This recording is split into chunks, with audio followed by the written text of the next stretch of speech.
आवाज आपकी आ रही है सर, आवाज आपकी अच्छा आ रही अच्छा, है। ठीक है। तो मैं ये बोल रहा था कि आपको आर्टिकल 15(2) तो जो है ना, वो तो ये बोलता है कि भाई डिस्क्रिमिनेशन कोई नहीं हो सकता।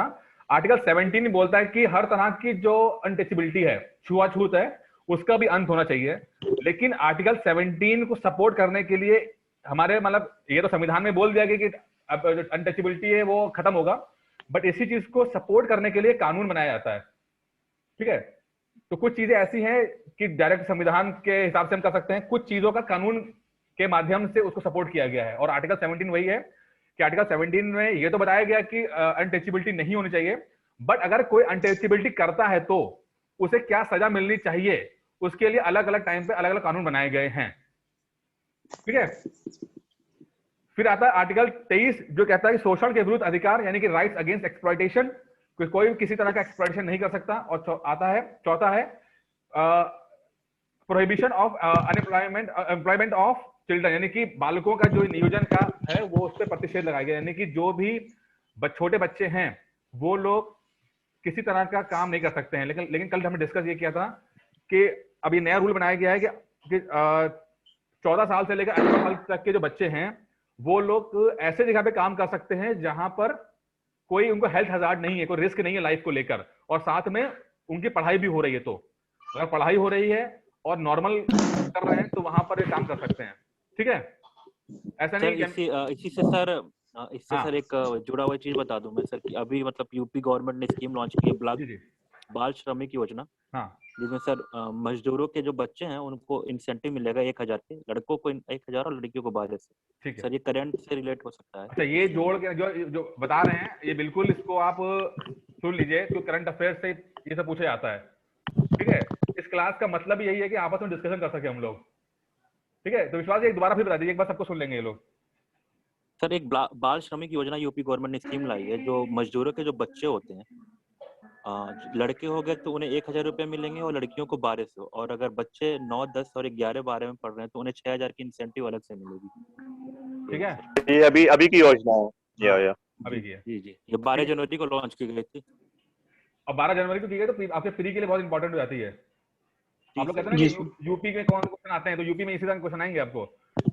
ठीक है, अच्छा ये मुझे ये बताइए कि जो पढ़ाई लिखाई है, जैसे अविश्वास जी आपने बोला कि बच्चों के मजदूरों के बच्चों के लिए है, तो फंडामेंटल राइट है जो एजुकेशन का, राइट टू एजुकेशन, RTE, ठीक है ना, सुना है ना आप लोगों ने, right to yes sir. Education. तो किसकी जिम्मेदारी है? स्टेट की? गार्डियन की सर। नहीं, वो तो है, स्टेट की है, सेंटर की, किसकी है? केंद्र और राज्य दोनों की सर। हाँ, थोड़ा सा एक्सप्लेन सर करेंगे सेंट्रल इसको, स्टेट दोनों।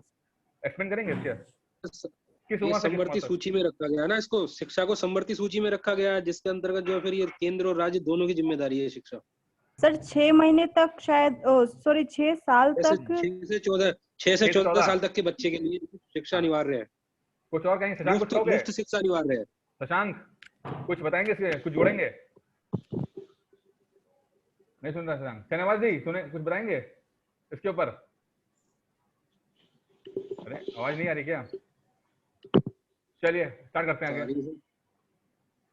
कि एक क्वेश्चन हो गया, अब आता है कि कुछ ऐसे फंडामेंटल राइट्स हैं जो सिर्फ हमारे जो नागरिक है उनको दिया गया है। ठीक है, जो सिटीजन है उनको दिया गया है कुछ फंडामेंटल राइट। अब ये भी आपसे पूछ सकते हैं कि भाई ऐसे कौन से फंडामेंटल राइट्स हैं जो सिर्फ और सिर्फ हमारे जो नागरिकों को मिला गया है। जैसे कि आर्टिकल 15 है कि धर्म आदि के आधार पर डिस्क्रिमिनेशन, उस पर रोक जो लगाया गया है वो सिर्फ नागरिकों के लिए है। अगर आप ये नहीं बोल सकते कि भाई कोई पाकिस्तान का आता है बंदा और बोले कि भाई हमें नौकरी देनी, आप दे दीजिए यार। ठीक है सर 15, 16, 19, 29, 30 हाँ, ये है हमारे 15, भारतीय 16, नागरिकों 19, को। 30, ठीक है ना। तो 15 आर्टिकल है, या धर्म आदि के आधार पर विभेद का प्रतिशत, यानी कि वो सिर्फ नागरिकों के लिए है। कोई अमेरिका का या कहीं और बाहर का बंदा क्लेम नहीं कर सकता इस चीज को। ठीक है, मैंने असल में PDF में बहुत अच्छे तरीके से मैंने इसको बनाया हुआ है, याद करने में आसान होगी आपको। ठीक है, सो आर्टिकल 16 है कि अवसर की समानता, इक्वालिटी ऑफ अपॉर्चुनिटी, लोक नियोजन में अवसर की समानता। अब जैसे मान ली नौकरी के ऊपर है, तो नौकरी के ऊपर सबको मतलब इंडियन ही क्लेम कर सकता है कि हमें बराबर का हिस्सा मतलब वो मिलना चाहिए, अवसर मिलना चाहिए। कोई बाहर का देश का बंदा क्लेम नहीं कर सकता कि उसे मौका मिल रहा है कि नहीं मिल रहा है। ठीक है, उसी तरह से आर्टिकल 19 है, freedom of speech and expression की बात करते हैं, तो वो भी सिर्फ इंडियंस के लिए है, बाहर के लिए वो नहीं है। कोई विदेशी अखबार आके ये नहीं बोल सकता कि उसको हाँ उस पे क्लेम उसको भाषण और आजादी का, अभिव्यक्ति की स्वतंत्रता। ठीक है ना। सर, उसके अंदर जो है हाँ टोटल 6 के 6 अधिकार जो है उसमें, वो सारे आते हैं उसमें। ठीक है, अभी मोटा मोटा समझा रहा हूँ, समझ लीजिए। आर्टिकल 19 के 29 क्या है? कल्चरल एंड एजुकेशनल राइट, यानी कि सांस्कृतिक और शिक्षा संबंधी अधिकार, यानी कि स्कूल स्कूल खोलना हो, कुछ हो, तो इंडियन होगा वही अपने स्कूल वगैरह खोल सकता है। उसको कल्चर का उसको बढ़ाना है तो उसके लिए वो संस्था। सर। जी बोलिए बोलिए। नहीं सर, नहीं सर, ये नहीं है। अल्पसंख्यक वर्गों के हितों का संरक्षण के लिए है आर्टिकल 29। तो कितने तरह का अब अल्पसंख्यक हैं बताइए? अल्पसंख्यक कितने प्रकार के हैं? संविधान में कितने प्रकार के अल्पसंख्यक हैं? 2 प्रकार अल्पसंख्यक के। को नहीं नहीं नहीं, बहुत नहीं है, 2 प्रकार के सिर्फ हैं। कौन कौन से? 2 दो प्रकार के हैं। हाँ कैसे? एक भाषा के आधार पर अल्पसंख्यक और संख्या के आधार पर। संख्या नहीं। हाँ। हाँ वो संख्या वही धर्म, संस्कृति के आधार समुदाय के आधार पर। समुदाय से वही धर्म के समुदाय आधार के आधार पे है, ठीक है ना। धर्म के आधार पे है। हाँ, वो ठीक है, तो समुदाय ये सही है, हाँ, सही तो अल्पसंख्यक लोग हैं, वो अपना अपना कल्चर या अपना एजुकेशन जो बढ़ाना चाहते हैं उसको कर सकते हैं सिर्फ। अच्छा, जो अभी अलीगढ़ मुस्लिम यूनिवर्सिटी का जो मसला हुआ था 2 साल पहले, 2-3 साल पहले, ठीक है, तो इसी आर्टिकल के लेकर मसला चल रहा था, लेकिन उसका केस अलग है थोड़ा सा, लेकिन ये इसी को उठाया था उन्होंने। फिर आता है आर्टिकल 30 आता है, establishment of education institute, article 30 आता है, वही चीज बताइए। तो कौन कौन से आ गए? 15, 16, 29, 15, 16, 19 और 29 30 याद कर लेंगे ये? 30 30 30 30 Yes, sir, अल्पसंख्यक याद होगा। संस्था वाला। हो गया ना याद? ये सिंपल सिंपल सवाल इसलिए याद हो गया सर। ठीक है। अब आता है अगला है कि आपातकाल इमरजेंसी के समय राष्ट्रपति इन 2 अनुच्छेदों को छोड़कर सभी मूल अधिकारों को निलंबित कर सकता है। ये बोला गया आर्टिकल 59 में और 14वें संविधान संशोधन में। कौन कौन से आर्टिकल हैं जो इमरजेंसी में भी नहीं हट सकते? 20, 21, 20 और 2021 2021 दो स्थिति के संबंध में संरक्षण और 20 और 21 और article Right to live in personal liberty. ठीक है। Right to live in personal अच्छा सुनिए, जो मुझे ऐसा क्यों लग रहा है कि कुछ लोग ऐसे हैं जिनको बिल्कुल पल्ले नहीं पड़ रहा, मुझे ऐसा कुछ लग रहा है कि अभी समझ में नहीं सर, सही है। कुछ लोग सर, ऐसे जो हैं। आज आए होंगे उन्हें पता नहीं होगा सर कि क्या पढ़ के आना नहीं चाहिए। अच्छा, जो लोग आज आए हैं या ऑलरेडी पहली बार पढ़ रहे हैं, सच बताओ कि समझ में नहीं आ रहा है, क्या बताओ मुझे आप कहाँ पर फंस रहे हो? मुझे लग रहा है कि कुछ लोगों का इन्वॉल्वमेंट नहीं हो रहा है, इसलिए दिक्कत आ रही है उनको। सर आप बता दो कौन कौन बच्चे हैं? नहीं मुझे लग रहा है, मुझे कुछ लोग हैं जो चुपचाप खाली सुन रहे हैं ना। क्यों? आप बता दो। देखो, ये क्लास आप ही लोगों के लिए है, नहीं समझ में आ रहा है तो मैं इसको और इजी करने की कोशिश करूंगा मैं। नहीं सर, समझ में आ रहा है, सही आ रहा है, बिल्कुल आ रहा है ना सबको? सना, शशांक, कृतिका, खुशबू, प्रसाद जी आपको भी आ रहा है ना? पहले दिन आए हैं आज आप। यस सर, सही है। प्रसाद जी यस सर, आ रहा है, समझ में आ रहा है सर। बस भाई साई राम जी आ रहा है ना? हाँ ना? देखो जहां पर ही फंसो बता दो, क्योंकि कभी कभी क्या रहता है एज अ टीचर हमें लगता है कि सबको समझ में आ रहा होगा, लेकिन अगर नहीं आ रहा है तो प्लीज थोड़ा सा मतलब आप लोग भी इन्वॉल्वमेंट दिखाइए। अभी हम लोग खाली मोटे मोटे चीजें देख रहे हैं, हम लोग बाद में धीरे धीरे करके पूरे आर्टिकल समझेंगे। अभी किस तरह से क्वेश्चन आते हैं अलग, मतलब देखिए फंडामेंटल राइट्स को लेकर अलग अलग तरीके से क्वेश्चन बन जाते हैं, ठीक है। तो कभी आपसे पूछ देगा कि भाई ऐसे बताओ कि इमरजेंसी में कौन से आर्टिकल्स हैं जो नहीं मतलब निलंबित हो सकते हैं, तो आर्टिकल 20 और 21 है, ठीक है। अब ये 20 और 21 क्या है इसको हम डिटेल में पढ़ेंगे, लेकिन अभी इस तरह से बन जाते हैं। फिर आता है कि सकारात्मक मूल अधिकार कौन से हैं, कुछ नेगेटिव है कुछ पॉजिटिव है। इसका मतलब क्या हुआ? फंडामेंटल राइट्स कुछ पॉजिटिव है कुछ नेगेटिव है, इसका मतलब क्या होता है? क्या मतलब है पॉजिटिव और negative? Sir no idea sir. किसी और को के बारे में तो पता नहीं सर। कुछ पॉजिटिव मूल अधिकार है कुछ नेगेटिव मूल अधिकार है। सर शशांक किस बताओ भाई। नेगेटिव और पॉजिटिव? हाँ सर मतलब किस सेंस में नेगेटिव और पॉजिटिव? मैं तो बता ही दूंगा, बता रहा हूँ आपको। अभी देखिए पॉजिटिव का ये मतलब पॉजिटिव इसलिए है क्योंकि जो है ये क्या हो गया? ये जो है सिटीजन को कुछ अधिकार देते हैं, और ये नेगेटिव इसलिए है क्योंकि उनपे जो है कुछ ना कुछ जो है ऑब्लिगेशन भी देते हैं या फिर बंदिशें भी लगाते हैं। देखिए हाँ बिल्कुल ऐसे समझिए कि पॉजिटिव का मतलब है कि प्रोत्साहन करना, ठीक है, प्रोत्साहित करना, ठीक है, मोटिवेट करना आगे करने के लिए, तो उसको पॉजिटिव बोला जाएगा। जैसे आर्टिकल 19 है, फ्रीडम ऑफ स्पीच है, बोलिए बोलने का अधिकार है, या 15 या आर्टिकल 25 से लेकर 28 तक है, ठीक है। ये ऐसे हैं अधिकार जो आप मोटिवेट करते हैं कुछ करने के लिए, बढ़ावा देने के लिए। और नेगेटिव कौन से होंगे? जो रोकता है आपको। आर्टिकल 14, आर्टिकल 15, 16, 21 ये रोकता है सरकार को, ठीक है। तो जो चीज रोकेगी वो नेगेटिव मानी जाएगी। आर्टिकल 24 इस तरह रहेगा। अच्छा नेगेटिव और पॉजिटिव की अगर बात कर रहे हैं तो एक चीज, जो सेकुलरिज्म है हमारा वो भी पॉजिटिव और नेगेटिव होते हैं, दो तरह के होते हैं ना। सेकुलरिज्म भी पॉजिटिव Yes, और sir. नेगेटिव होते हैं। Yes, ये sir. मीन्स का सवाल है ये, जी सर आपने है ना। थोड़ा बता देंगे क्या होता है, जिसको नहीं जी। पता वो समझ लेगा। हाँ, पॉजिटिव सेकुलरिज्म क्या होता है, नेगेटिव सेकुलरिज्म क्या होता है, पॉजिटिव पंथ निरपेक्षता क्या है और नेगेटिव पंथ निरपेक्षता क्या है। सर याद नहीं आ रहा। किसको याद नहीं आ रहा भाई, बताओ। सर ये पॉजिटिव सेक्युलरिज्म में जो है स्टेट जो है लगभग पॉजिटिव हर एक विजन को जो है इक्वल स्टेटस देगा, और नेगेटिव में शशांक आवाज क्लियर नहीं आ रही है। रीजन से बिल्कुल जो है एक मिनट मैं बताता हूँ। हाँ, सर बताइए बताइए। पॉजिटिव हाँ बोलिए बोलिए, कौन बोल रहे हैं, शिल्पी सब बोलिए। पॉजिटिव में हाँ। जी जी सब पॉजिटिव में कोई जैसे देश है उसके जितने भी सिटीजन हैं तो उनके लिए धर्म के ऊपर कोई बंधन नहीं होगा, वो अपने कहीं पर भी अपने धर्म गलत से रिलेटेड। गलत, नहीं और बताइए दूसरा कोई है। Positive sir, positive sir, secularism में हाँ जो भी स्टेट करती है वो कंसीडर करती है सारे रिलीजन्स को, और नेगेटिव में होता है कि उनके लिए वो अपने आप को सारे रिलीजन से दूर रखती है। देयर इज नो ठीक है। रिलीजन लाइक हाँ। India follows positive and France follows आवाज बताइए नेगेटिव। बताइए, किसी को बुला दिया आगे। देखिए मैं बोलूं, बोलिए सर, आप बोलिए। देखिए Yes, sir. दो तरह के सेकुलरिज्म है और ये मेंस का सवाल भी आया हुआ है, ठीक है। पहला है कि पॉजिटिव या नेगेटिव की बात करते हैं। नेगेटिव वो है जिसमें जो स्टेट है यानी कि जो देश, जो सरकार होगी वो कहेगी हमारा कोई धर्म नहीं है, जो धर्म है वो इंडिविजुअल मैटर है, और सबसे वो बराबरी की दूरी बना के रखते हैं। जैसे कि फ्रांस का सेकुलरिज्म, जैसे फ्रांस है या वो इसका मतलब क्या है, वो कहता है कि सरकारी बिल्डिंग होगी तो आप अपना धार्मिक चिन्ह पहन के नहीं आ सकते, आप वहां पर कोई किरपान नहीं रह सकते, बुर्का नहीं पहन सकते, कुछ नहीं कर सकते आप। चाइना भी सेम करता है। हाँ, वो कहता है हम सब नहीं, चाइना डिफरेंट है। सुनिए, मतलब सबसे बराबरी की दूरी बना के रखेंगे, वो क्या नेगेटिव। पॉजिटिव का मतलब क्या है, जैसे इंडिया में है सबसे हम बराबरी को प्रोत्साहन देंगे, यानी कि हम दिवाली पे छुट्टी भी देंगे, ईद पे छुट्टी भी देंगे, ठीक है, क्रिसमस पे छुट्टी देंगे हम, ठीक है। बेसिकली सर, बेसिकली ये है कि हर किसी को अपने धर्म को मानने के लिए स्वतंत्रता है, और जैसे कि कब्रों पे जाना या मंदिरों में जाना, इसका नहीं या ऑफिस में हम अपने धर्म के रिलेटेड पहन के आ सकते हैं यहाँ। हाँ ये बात सही है। देखिए मानना तो फ्रांस में भी बोला गया कि मानो जो करना करो, ठीक है। वो ये बोलते हैं कि सरकार जो होगी, सरकार का वो किसी तरह से मोटिवेट नहीं करेगी कि मतलब किसी तरह से आप अगर सरकारी बिल्डिंग है, सरकारी स्कूल है, तो वहां पर आप कोई धार्मिक चिन्ह पहनकर या अपने धर्म का कुछ भी करके नहीं आ सकते आप। मतलब हम सबसे बराबरी बिल्कुल सही सर। अच्छा, इसके पीछे कारण क्यों है, ये क्यों हुआ, ये समझते हैं। जो फ्रेंच रेवोल्यूशन आया ना, उससे पहले का जो इतिहास रहा है वर्ल्ड का, बेसिकली पोप के साम्राज्य में जो था ना, पोप का साम्राज्य जो था, मतलब फ्रांस की स्वतंत्रता तक, मतलब जब वहां पे वो हुई क्रांति, तो पोप का साम्राज्य था। और पोप क्या कहता था कि जो भी कुछ है वो ईश्वर, मतलब क्या कहते हैं, परलोक के बाद की जिंदगी है। तो वो लोग बहुत पिछड़ गए थे सर।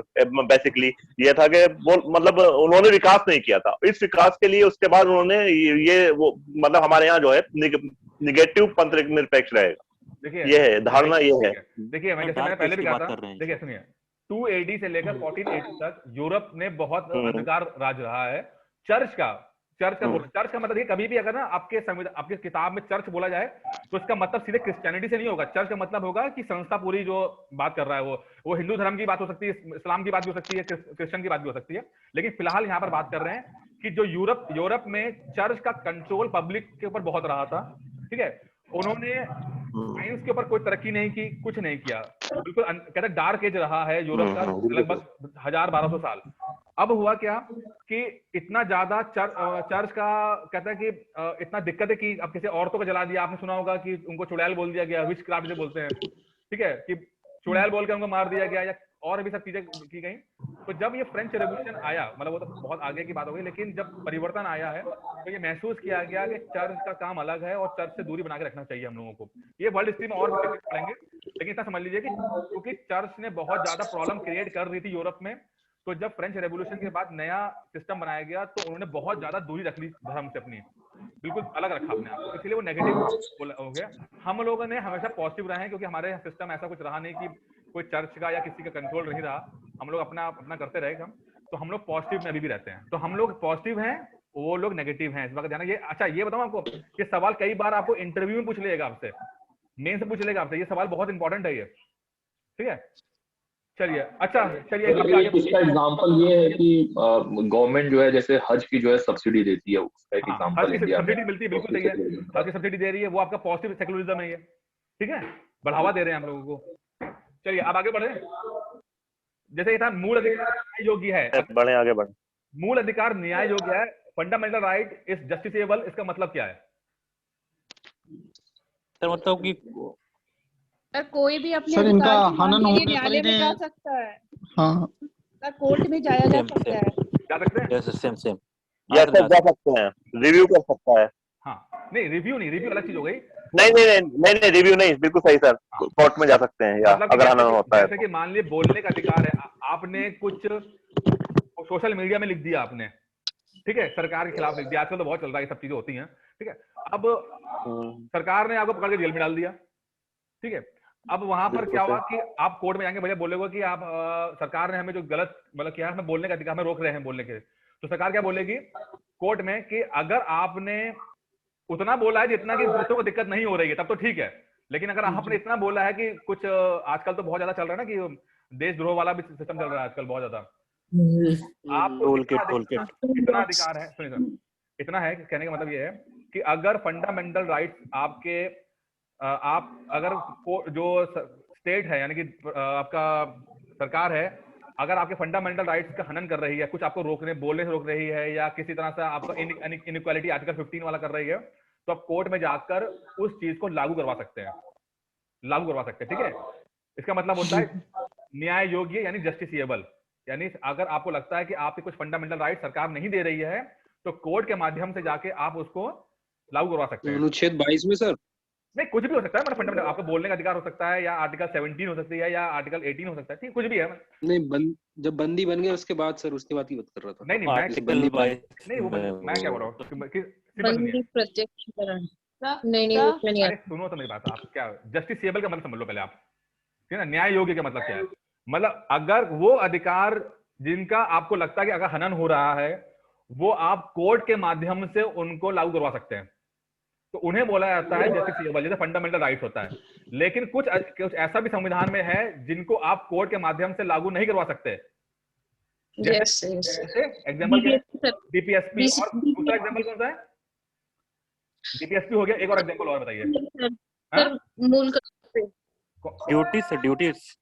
ड्यूटी सर, मूल कर्तव्य नहीं, एक और बताओ जो आप लागू करवा नहीं सकते आप, प्रियम्बल नीति निर्देशक तत्व होते हैं, वो तो है, डीपीएसपी है, लेकिन उद्देशिका भी ऐसी है जिसको आप कोर्ट में जाकर नहीं लागू करवा सकते आप।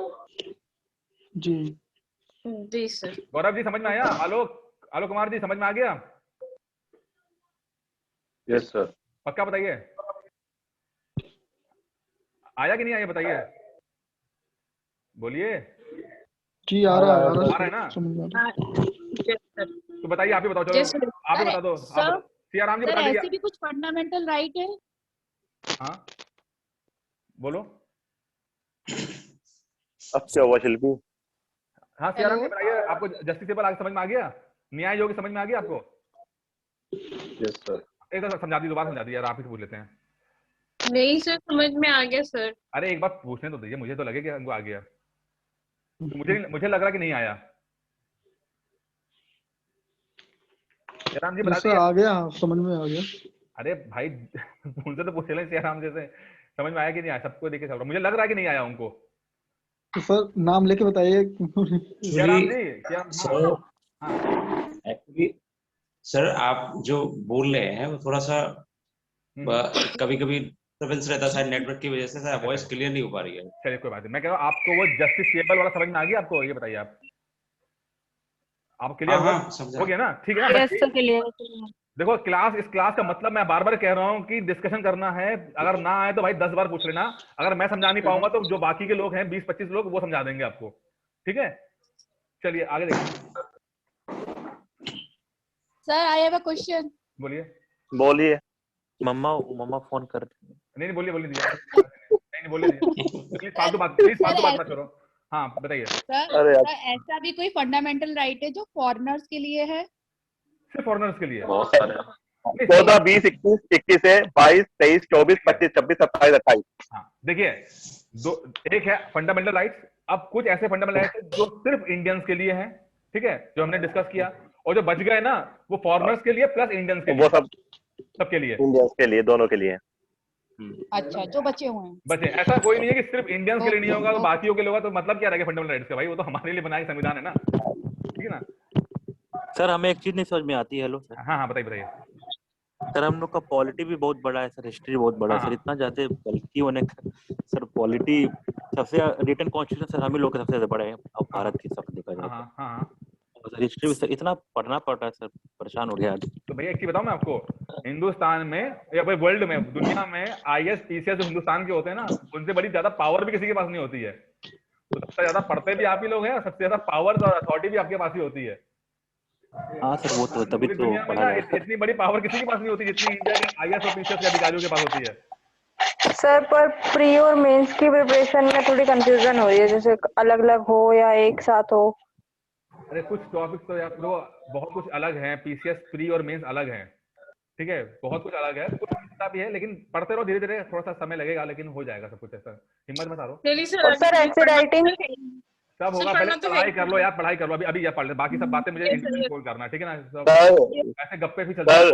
सर क्वेश्चन पूछिए ना, इन्हें म्यूट करिए, सबको म्यूट करिए, उसके बाद शुरू अच्छा करिए। चलो सुनो, एक चीज अभी ये है, अभी लास्ट 3-4 लाइनें रह गई हैं, मैं उसको डिस्कस कर लेता हूँ, ये सब हम बाद में भी करेंगे, लेकिन थोड़ा सा आ गया है कि इसमें संसद अनुच्छेद 368 के तहत ही संशोधन कर सकती है, ये लाइन में लिखा हुआ है, ठीक है। इसका मतलब क्या है कि फंडामेंटल राइट्स जो हैं उनका जो अमेंडमेंट होगा, संशोधन होगा, वो आर्टिकल 368 के तहत ही कर सकती है। इसका मतलब क्या है?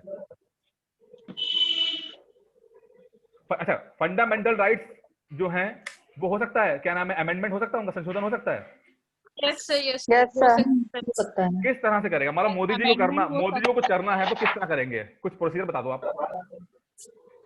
और अभी देखिए ये EWS वाला हुआ है संशोधन 15 और 16 में। कौन सा सर? ये EWS वाला जो रिजर्वेशन मिला है 10%, वो 15 और 16 आर्टिकल में जो है 15 क्लॉज 5 और 16 क्लॉज 5 में देखिए वो नए 2 ऐड हुए हैं जिसमें रिजर्वेशन।